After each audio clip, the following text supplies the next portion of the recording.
오늘 마지막 시간 이 광야의 기쁨이란 제목을 가지고 함께 말씀을 나누고자 합니다. 우리가 인생 광야를 지나가면서 우리의 삶은 대부분 화려하기보다는 또 다채롭기보다는 밋밋하고 반복되는 일상의 계속입니다. 어제 살아왔던 삶이 오늘도 살아야 되고, 지난주에 살았던 삶을 이번 주에도 살아가야 되고, 다음 주에도 그렇게 크게 다르지는 않을 겁니다. 무슨 격변이 일어나거나 엄청난 일이 벌어지지 않는 한 우리의 삶이라는 거는 그냥 어제가 오늘 같고 오늘이 내일 같은 그런 삶일 거예요.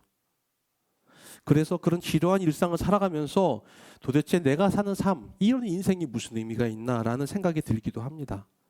게다가 내가 원치 않는 내 삶의 어떤 불필요한 것들, 때로는 모난 성격 같은 거, 어떨 때는 내가 그렇게 똑똑하지 못하다는 생각이 들 때 똑똑하지 못한 머리, 때로는 끈기가 없음같이 이렇게 느끼는 굳이 나에게 있어서 내 인생을 불편하게 만드는 것들, 굳이 있어야 되나 이런 것들이요. 이런 인생의 짐 같고 장애물 같은 것들이 있습니다. 그런데 이런 것들이 오히려 우리에게 선물 같은 것임을 알 때 우리 삶은 달라지기 시작합니다. 제가 고등학교 때 참 좋아하는 작가가 있었어요. 헤르만 헤세였어요. 독일의 유명한 소설가죠. 여러분이 잘 아시는 뭐 유리알 유희라든지 뭐 수레바퀴 밑에서 데미안, 네, 뭐 아시는 분들은 뭐 그때 한참 빠져서 이렇게 열심히 탐독했던 유리알 유희는 읽는데도 이게 무슨 내용인지 하나 모르겠더라고요. 보니까 노벨 문학상 받은 작품이라고 해서 봤는데 아우 잘 모르겠더라고요. 어쨌든 그런데 그 독일 헤르만 헤세가 어렸을 적에 극도로 신경질적이고 신경쇠약으로 심지어 자살까지 기도했던 사람이었습니다. 그리고 자폐증 비슷한 증상으로 많이 고생을 했어요. 나중에 이제 결혼을 하게 됩니다. 근데 결혼한 아내가 9살 연상이에요. 근데 9살 연상인 이 아내도 또한 신경쇠약, 정신질환으로 많이 고통을 당했어요. 그래서 자기도 신경쇠약이죠. 아내도 그렇죠. 그러니까는 정신과 치료를 이제 정신의학자한테 받으면서 고통을 당하면서 이 사람이 이 치료를 계기로 프로이드의 심리학을 연구하기 시작합니다. 그리고 열심히 연구한 끝에 1919년 나온 소설이 있어요. 그게 우리가 잘 아는 데미안이라는 소설입니다.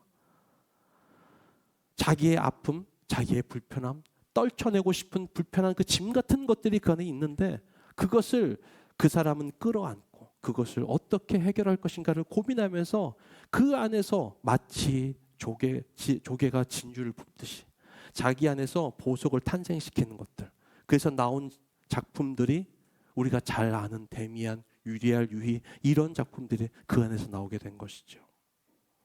여러분 때로는 불필요하다고 여긴 것들, 아무짝에 쓸모없다고 여긴 것들 때문에 우리의 인생에 놀라운 변화가 일어나기 시작합니다.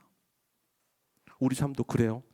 지금 당장 보잘것이 없다고 여겨지고 이것만 없으면 나는 얼마나 좋고 행복할까라고 생각했던 바로 그것이 어쩌면 하나님이 우리에게 주시는 선물일 수 있다는 사실입니다. 여러분 초밥 좋아하시죠? 네, 좋아하시는 분들이 많이 있을 거라고 생각합니다. 이 초밥을 먹다 보면요 도시락에 꼭 우리가 찝어서 버리는 게 하나 있어요. 초록색으로 된 거, 그렇죠? 이게 그게 이제 와사비는 찍어서 먹잖아요, 그죠? 네, 그러니까 초밥과 초밥 사이에 이렇게 플라스틱으로 돼서 이게 2% 돼 있는 그거 있잖아요. 그거 그냥 먹지 않고 버리잖아요. 이걸 왜 거기다 넣어놨을까? 그냥 장식일까라고 하는 것. 요것을 인조 대입이라고 합니다. 그런데 이게 일본에서는 바란이라고 부르고요. 일본식 도시락 사이에는 밥과 반찬을 구분하는 용도로 이걸 씁니다. 근데 이게 실은 다른 종류의 초밥들이 서로 맞닿아서 맛이 변질되지 않고 색이 변하지 않도록 하기 위한 용도로 이걸 칸막이용으로 씁니다. 이 쓸모없는 것, 쓸모없이 보이는 것이 원래 이름은 염란이라고 합니다. 이 염란이라고 하는 건 뭐냐면요, 넓고 긴 이파리인데 우리나라에서 이게 자라납니다. 그래서 제주도나 또 거제도 이런 데서 자라납니다. 그래서 요거를 잘라서 쓰는 거죠. 근데 이제 계속 잘라 쓰다 보니까 생잎을 잘라야 되는데 한계가 있잖아요. 그래서 이거를 대체 용품으로 만들어낸 게 인조 대입이라고 부르는 이 바란이라는 것입니다. 이 염란이 우리나라나 일본에만 있는 게 아니라 영국에도 서양에도 아주 흔한 식물이에요. 그래서 1930년대 영국에서는요 집마다 관상용 식물로 요 염란을 다 키웠대요. 왜냐하면 안 죽어요. 웬만해서는 죽지 않아요. 그래서 끈질긴 생명력 덕분에 온 영국 가정마다 이걸 다 키웠던 거죠. 신경 쓰지 않아도 알아서 잘 자라고 어느 정도 추위도 이겨내기 때문에 미국에선 이것을 영어로 우리는 말로 번역하면요, 무쇠 식물이라고 했어요. 캐스트 아이언 플랜트라고 해서 이게 얼마나 단단하고 얼마나 잘 자라났는지 이거를 그렇게 썼다고 이름 불러요. 1984 그다음에 동물농장의 작가인 조지 오웨일이 소설을 썼는데 이 소설의 제목이 염란을 날려라라는 거예요. 여기서 말하는 이 염란은요, 영국의 중산층의 삶. 그리고 이 주인공이 결국은 타협하고 많은 자본주의의 물질 문명의 상징으로 그렸습니다. 한번 요 소설의 일부분인데 한번 띄워주시겠어요? 제가 읽어보겠습니다. 그들에게는 나름의 기준, 포기할 수 없는 명예가 있었다. 그들은 품위를 지켰다. 염란을 계속 날렸다. 넘치는 활력으로 열심히 살았다. 그리고 자식을 낳았다. 영혼을 지키는 사람들과 성자들은 결코 하지 않을 일이었다. 염란은 생명나무구나. 고도는 문득 이런 생각이 들었다. 염란이란 것은 화려하진 않아요. 하지만 척박한 환경 속에서도 푸르름을 잃지 않는 생명력의 근원 같은 것이죠. 죽지 않는다는 거예요. 어디서든지 자신의 자리를 꿋꿋이 지키고 버텨내는 것, 이것이 얼마나 대단한 일인가 이걸 보게 되는 것이죠. 여러분, 아합과 이세벨의 치하에서 여러분 우상 앞에 무릎 꿇지 않았던 7천 명의 의인들, 예수 그리스도의 복음을 위해서 때로는 가정을 잃고 터전을 잃고 쫓겨나고 그렇지만 끝까지 복음을 전했던 초대교회 성도들, 이름 한자도 기억하지 못했던 이 모든 사람들이 마치 염란 같은 인생을 살았던 사람들이었다는 것이죠. 믿음으로 살기 위해서 말씀으로 버텨내고 지키는 삶, 염란 같은 삶이야말로 광야를 건너는 우리의 모습이어야 하지 않을까, 저는 그 생각이 들었습니다. 광야의 삶이란 것은 어떤 것을 이루고 정복하는 성취의 삶이 아니에요. 내가 어쩔 수 없는 환경 속에서도 멈추지 않고 포기하지 않고 버티며 이끄시는 삶의 발걸음, 주님이 이끄시는 그 발걸음을 끝까지 따라가는 것입니다. 그래서 바울은요, 로마서 12장 12절에서 이렇게 고백합니다. 한번 띄워주세요. 같이 한번 읽어볼까요? 시작. 소망 중에 즐거워하며 환난 중에 참으며 기도에 항상 힘쓰며. 아멘. 여러분, 여기에 나오는 바울의 고백은요, 좋은 환경이 아니죠. 어려운 환경이죠. 힘든 환경이에요. 누구든지 포기해도 충분히 그럴 수 있어라는 그런 삶이었어요. 하지만 바울은 소망을 잃지 않았습니다. 바울은 인내했어요. 그리고 기도했어요. 좋아서요? 아니요. 그 삶이 어려웠지만 그러나 자기에게 부여주신 하나님의 정체성, 자신의 사명은 염란 같은 삶을 요구하기 때문에 그랬던 거예요. 오늘 이 기쁨이 무엇인지, 이 광야를 걷는 그 기쁨이 무엇인지 그냥 버텨내, 이건 너무 힘든 일이죠. 근데 하나님은 그 안에 보석같이 기쁨을 숨겨두고 계시거든요. 그래서 이걸 한번 살펴보고자 합니다. 지난 시간에 우리가 삶의 그 모래구덩이, 푸슈푸슈, 거기서 벗어나면 어떻게 해야 되는가, 우리는 공기를 빼야 된다, 그래야 모래구덩이를 넘어 나올 수 있다라고 말씀을 드렸어요. 그런 것처럼 과잉된 우리 안에 자아를 빼고 겸손해질 필요가 있다. 하나님이 주시는 광야의 선물을 받기 위해서도 내 안에 가득한 자아를 빼고, 다른 말로는 자기를 부인해야 그 선물의 가치를 알아보고 선물을 누릴 수 있다라고 이야기를 나눴습니다. 하나님이 주시는 선물은요, 크게 세 가지입니다. 첫 번째는 우리가 첫 번째 살펴봤던 신기루가 아닌 오아시스. 두 번째는 지난 시간에 살펴봤던 이슬. 오늘 이거 세 번째를 좀 살펴볼 텐데, 이스라엘 백성에게 있어서 이슬은 어떤 거였어요? 생존과 직결된 거였어요. 인생의 어두운 순간, 푸슈푸슈 같은 상황에 빠질 때 우리가 기댈 수 있는 선물이 바로 이슬 같은 말씀이었다라고 지난 시간에 나누었습니다. 자, 오늘은 세 번째 선물을 살펴보면서 그 선물이 주는 은혜와 기쁨이 무엇인지를 한번 살펴보고자 합니다. 세 번째 선물은 낙타예요. 예, 사막에서 낙타. 여러분, 낙타가요, 사막을 지나는 거의 엄청나게 많은 짐을 짊어지고도 사막을 완주할 수 있는 거의 유일한 동물이 낙타입니다. 그래서 과거에는요, 이 대상, 물건을 전하는 무역 대상들은요, 낙타보다 중요한 동물은 그 사람들에게 없었어요. 근데 낙타의 모습을 유심히 살펴보면 일상에서는 유용하지 않은 불편한 것들이 눈에 띕니다. 낙타의 눈을 가만히 보면요, 낙타의 눈썹이 얼마나 긴지 몰라요. 이렇게 길어요. 이걸 가지고 살 수 있나? 라고 할 정도로 상당히 눈이 깁니다. 이 긴 눈썹으로 낙타는 거센 모래바람 속에서도 눈을 뜰 수가 있는 거예요. 이게 차양막 역할을 하니까. 그런데 일상의 삶을 살아갈 때는 사실은 낙타의 눈썹은 별로 필요하지 않죠. 그런가 하면 낙타의 등, 뭐가 있죠? 혹이 있죠. 혹 속에는 뭐가 있을까요? 지방이 있습니다. 그래서 물 없는 지역을 지나갈 때, 목이 마를 때, 수분이 부족하면 그 지방을 녹여서 자기 몸을, 그 수분을 보충한다고 해요. 그래서 좋은 낙타를 고를 때 팁이 있는데 그게 뭐냐면 혹이 큰 낙타를 고르는 거래요. 그래야 오랫동안 견딜 수가 있으니까. 여러분, 근데 이 긴 눈썹이나 낙타의 등에 난 혹, 어때요? 일상생활에서 필요할까요? 필요하지 않을까요? 안 필요하죠. 거추장스러운 거죠. 그런데 이 거추장스러운 것들이 사막을 건너고 모래폭풍을 만날 때는 낙타를 보호해주고 건너갈 수 있는 힘이 되어줍니다. 여러분, 하나님이 주신 광야의 선물도 마찬가지예요. 하나님이 필요하다고 주신 것들이 우리에게 지금 당장 필요하지 않을 수 있어요. 어쩌면 내가 원치 않는 걸 수도 있어요. 여러분, 신앙이라는 굴레가 얼마나 불편합니까? 솔직히 말하면 그렇잖아요. 주일날 예배 드려야죠. 뭐 봉사도 해야죠. 어쨌든 그 헌금도 내야 되잖아요. 거기다가 우리 교회에서는 목사님 훈련도 받으라 그래요. 쉽게 왔다 갔다 할 수 있는데 그것도 하라 그래요. 남들은 쉽고 편하게 사는 것 같은데 예수 믿는 사람들은 왜 이렇게 불편하게 사는 것인가? 예수 믿는 사람들, 그리스도인들은 왜 편한 삶, 쉬운 삶이 아니라 낙타의 혹은 낙타의 눈썹처럼 불편한 그것을 지니고 살아야 하는 것인가? 그것은 우리가 주님이 이끄시는 광야의 삶을 살아야 되기 때문에 그렇습니다. 여러분, 사막을 건너는데 들고 다니기 힘들다고 물통도 버리고, 덥다고 모자도 벗어버리고, 신발도 거추장스러워 슬리퍼 찍찍 끌고 사막을 걸어요. 하루 종일 끝까지 가야 돼요. 어떻게 될까요? 그건 죽은 목숨이에요. 그냥 끝나는 거예요. 하나님은 이스라엘 백성이 시내 광야를 지날 때는 직접 만나도 내려주시고 메추라기도 주셨습니다.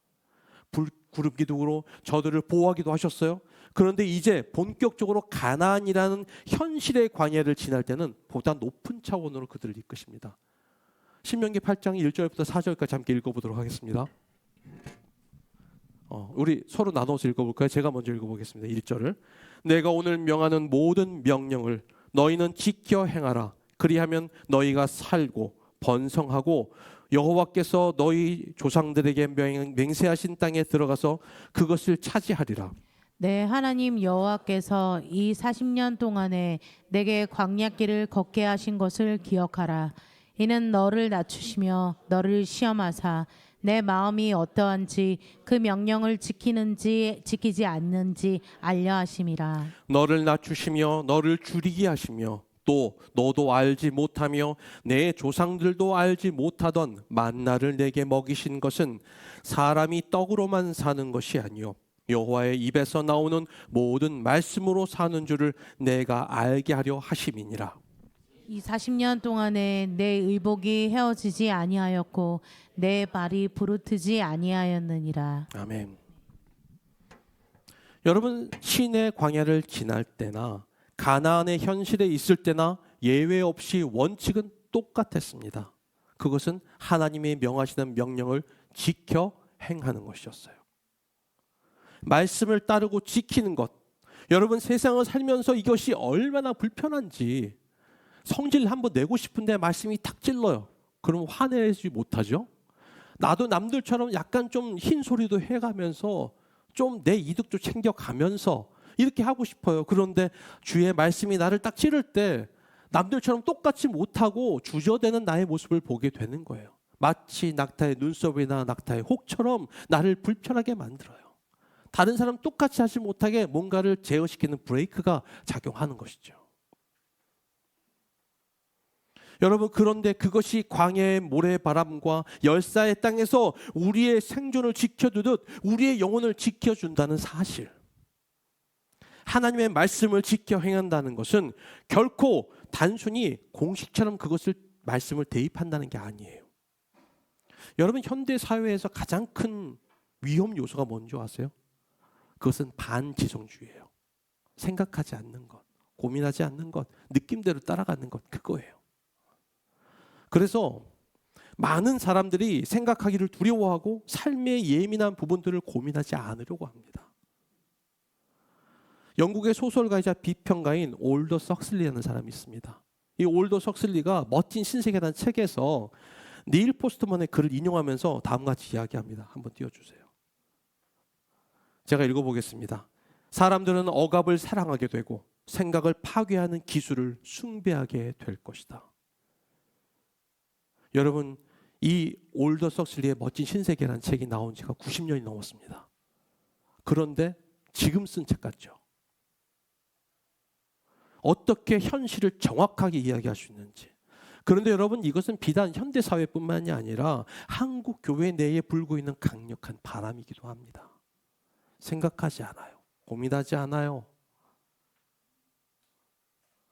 여러분, 고민하고 묵상하고 훈련하고 사고하는 것이 사라진 한국 교회는요, 세상의 빛과 소금의 역할을 감당하는 게 아니라 세상의 짐과 고민이 되었어요.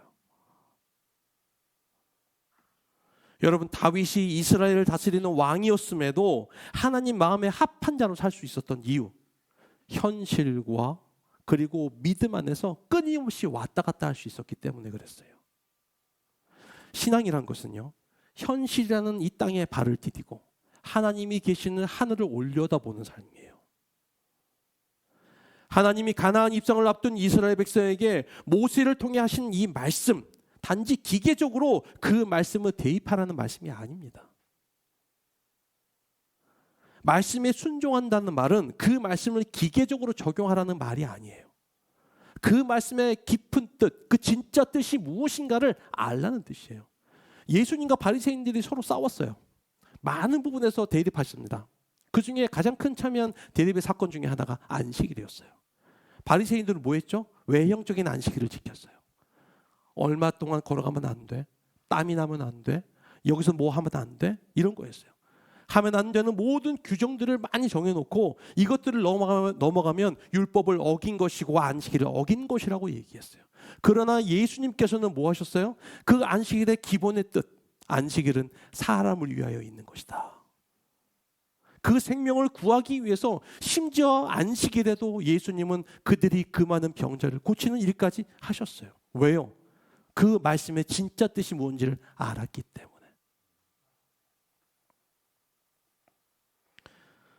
신앙생활도 그렇고요. 우리의 삶도 그렇습니다. 여러분, 내면이 공고하지 않으면 여러분, 우리는 자꾸 겉에를 단단하게 만들려고 해요. 그래서 어떤 저자는 그런 기독교인의 모습을 갑각류 크리스찬이라고 했어요.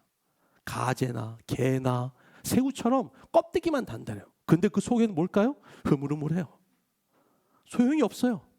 껍질만 딱 깨고 들어가면요, 그 안에는 아무것도 없는 맹탕이 되는 거예요. 그러나 여러분, 진실한 신앙인은 뭐예요? 여러분, 겉에는 유두리 할 수 있어요.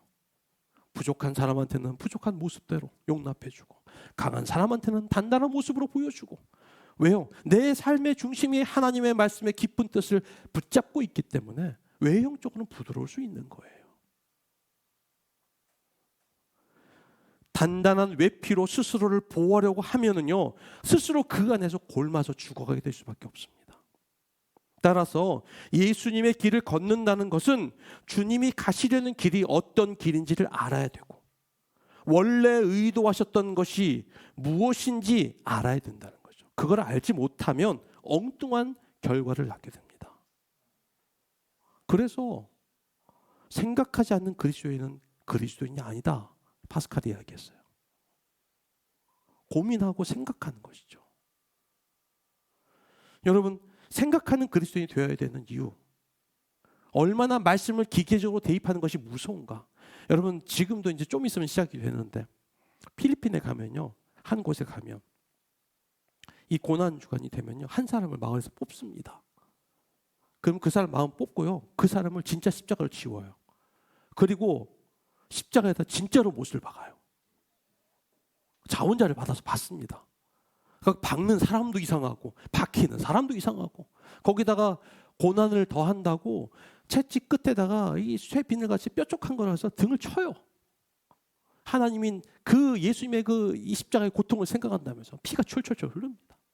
여러분, 예수님이 그거 하라고 지금 그렇게 십자가에 달려서 고통을 당하신 게 아니에요. 그런데 그 외형적인 모습 때문에 그들은 기계적으로 그 말씀을 대입하고 적용하는 것이죠. 여러분, 아파르테이트, 남아프리카에서 또 호주에서도 인종차별의 일들이 일어났었어요. 그런데 심지어 그것을 했던 주체들이 누군 줄 아세요? 교회였어요. 기독교인들이었어요. 말씀을 잘 안는다는 사람들이었어요. 그 사람들이 흑인을 차별하고 인종을 차별하고 그리고 혐오하고 그렇게 됐단 말이죠. 독일에 있는 교회들이, 여러분, 히틀러의 집권을 어떻게 했어요? 인정해 줬어요. 지지해 줬어요. 그래서 어떻게 돼요? 결국 그 사단이 일어난 거예요. 세계 2차 세계대전이. 생각하지 않으면요, 고민하지 않으면요, 그런 일이 일어나요. 우리가 말씀 앞에서 내가 진실한 그리스도는 어떻게 살아가야 되는가, 이걸 고민하지 않으면 무너지게 돼 있어요. 그냥 그 말씀 기계적으로만 붙들고 있는 것, 여러분, 그것이 얼마나 무서운 일인가. 여러분, 우리는 정말로 두려워해야 되고 고민해야 합니다.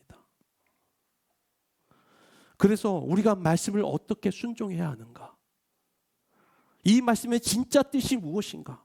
여러분, 말씀을 그래서 훈련을 하는 거예요. 그 말씀을 배우고 깨달아서, 나의 삶에 이것을 어떻게 적용해야 되고 나의 이웃에게 이것을 어떻게 적용해서 실천해야 되는가.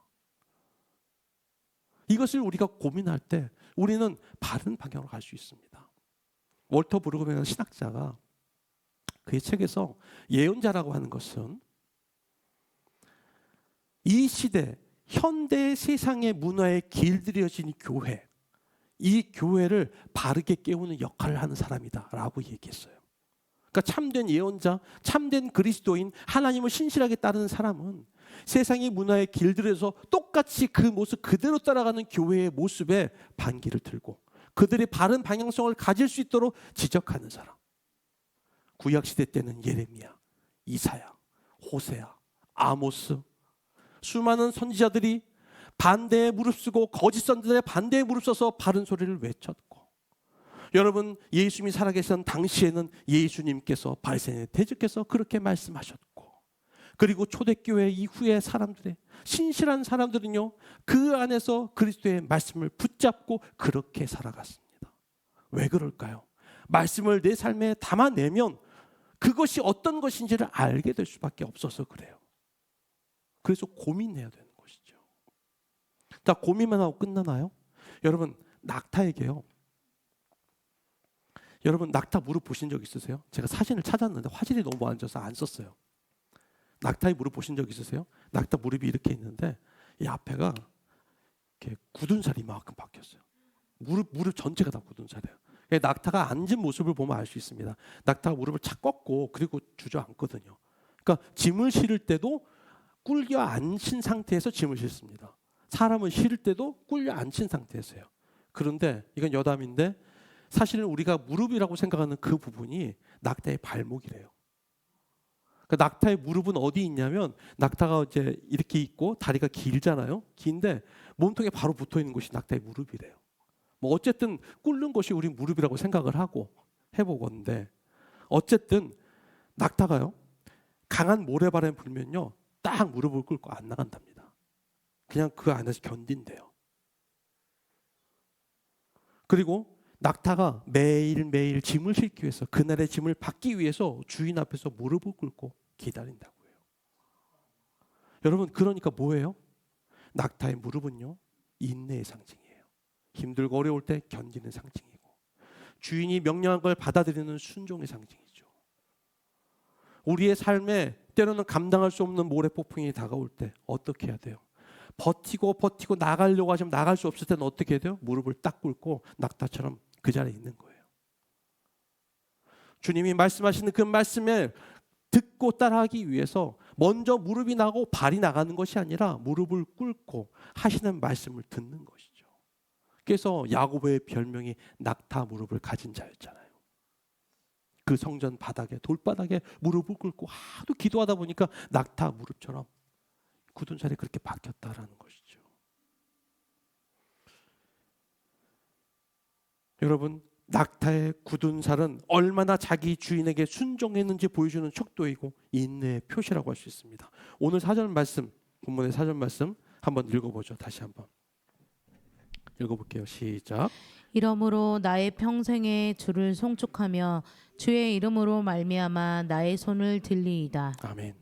우리가 지난 시간에 이 말씀에 나오는 단어 주를 송축한다, 바라크 뜻을 잠깐 살펴봤지만 이 바라크가 무릎을 꿇다라는 뜻이라고 말씀을 드렸어요.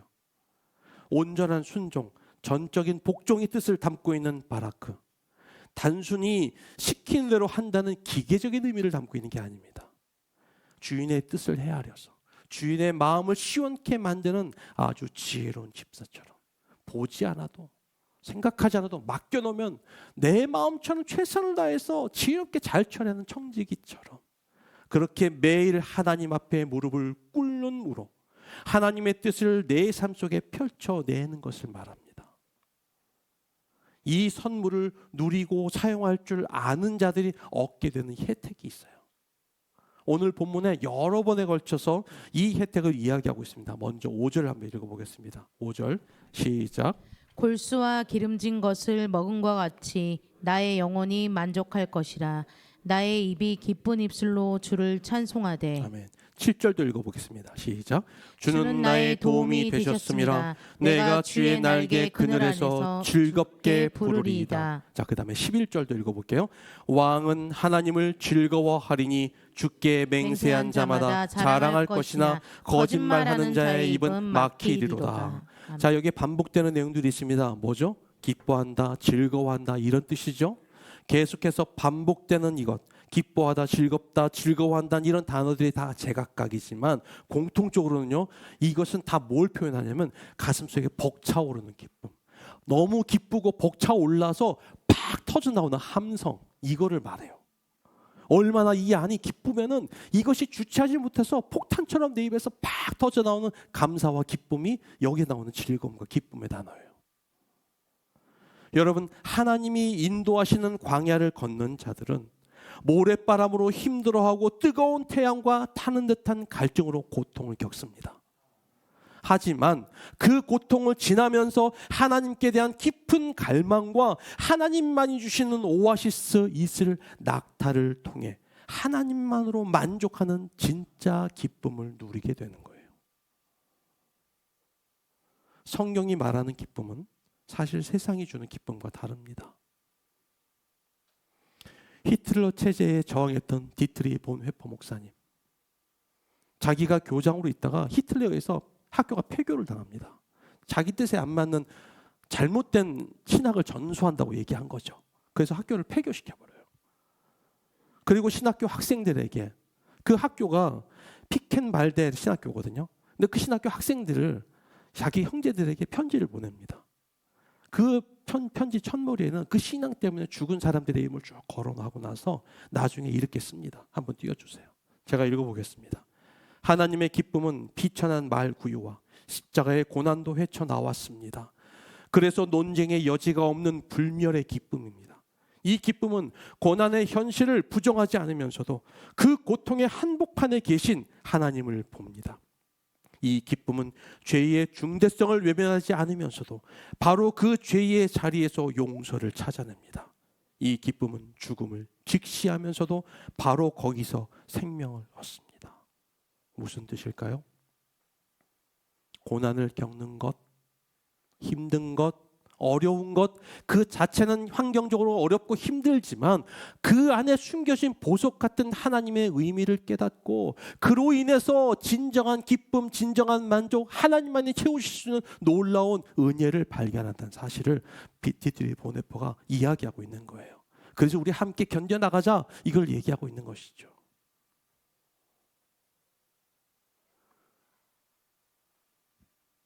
데이비드 텔러라는 신학자가 찬송에 대해서 이렇게 정의를 합니다. 한번 다시 한번 띄워주세요. 읽어보겠습니다. 찬송은 고난의 정황에서 싹트며 고난을 무시하지 않는다. 찬송은 현실을 부정하는 것이 아니라 소망 중에 자기의 정체를 드러낸다.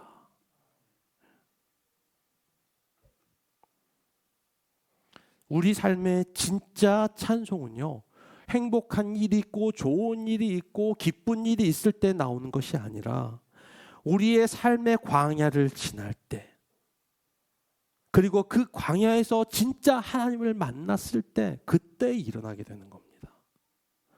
여러분, 바닷물을 끌어들인 염전에서 며칠 동안 뜨거운 태양에 바닷물이 말려져야 소금을 얻을 수 있어요.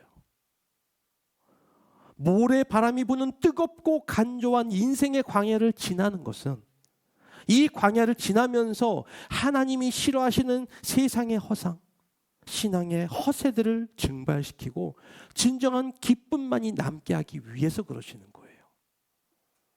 광야를 지난 것은요, 진정한 기쁨이 무엇인지, 만족이 무엇인지 우리에게 깨닫게 하기 위해서입니다. 다윗이 유다 광야를 지나면서 이걸 깨달은 거예요. 우리도 마찬가지입니다. 지금 내 인생의 간조한 광야를 지나는 것은 아직 내 안에 앙금처럼 남아있는, 내 안에 붙어있는 욕망, 허상, 허세, 이 덩어리를 증발시키고 온전히 그리스도의 순수한 소금으로 남게 하기 위해서 그러시는 거예요. 그러니 우리가 조금은 더 견뎌야죠. 그리고 조금은 더 버텨야죠. 그리고 주님이 주시는 그 기쁨을 발견할 때까지 우리가 끝까지 견지해 나가야죠. 이제 말씀 맺습니다. 여러분, 우리가 흔히 뽁뽁이라고 부르는 거 아시죠? 뽁뽁이라고 부르는 거. 이걸 이제 영어로는 버블랩이라고 합니다. 근데 원래 이게 실패한 발명품이었어요. 1957년 뉴저지주에 엘프리드 필딩과 마크 샤번이 샤워 커튼 두 장을 맞물려 가지고 방수 성능을 갖춘 독특한 질감의 플라스틱 벽지를 만들어냅니다. 근데 이제 이게 발명품이 두 비닐을 붙인 거니까, 붙이다 보니까 뭐가 생겨요? 중간에 자꾸 기포가 생기는 거예요. 그래서 이거 상품화에 실패합니다.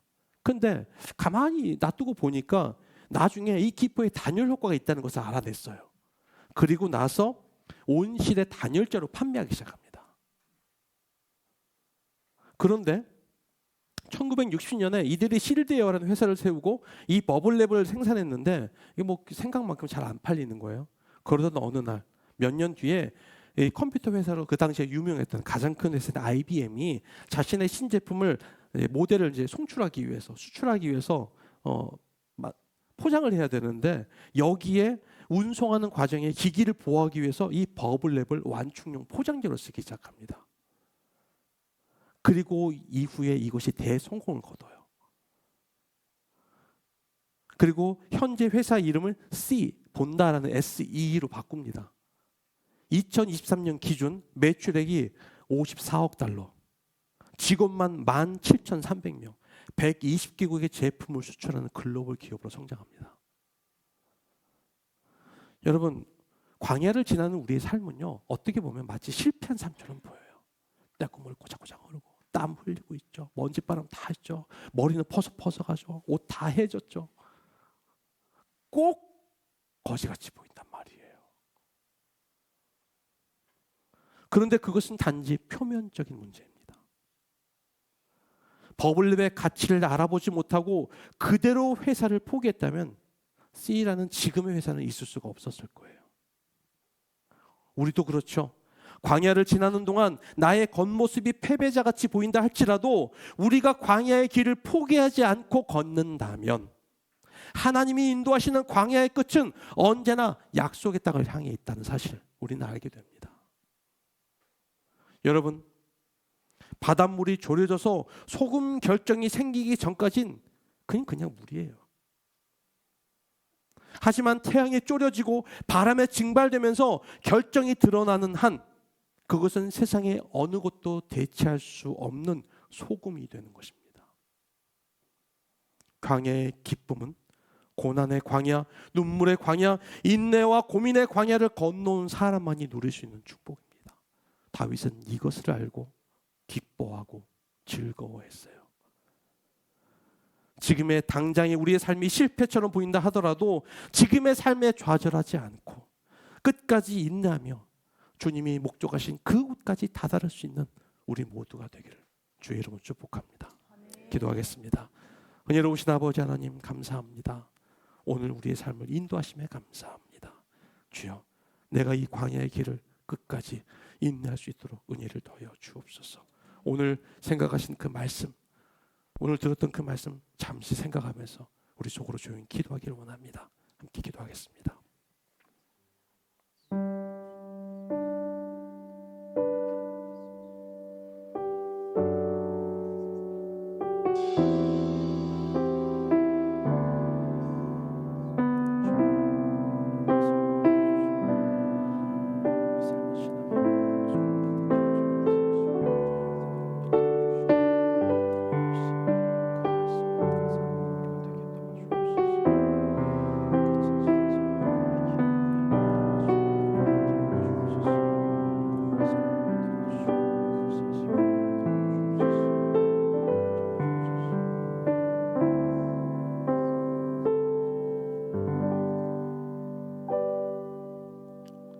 사랑의 아버지 하나님, 오늘도 우리는 주께서 명하신 광야의 길을 걷습니다.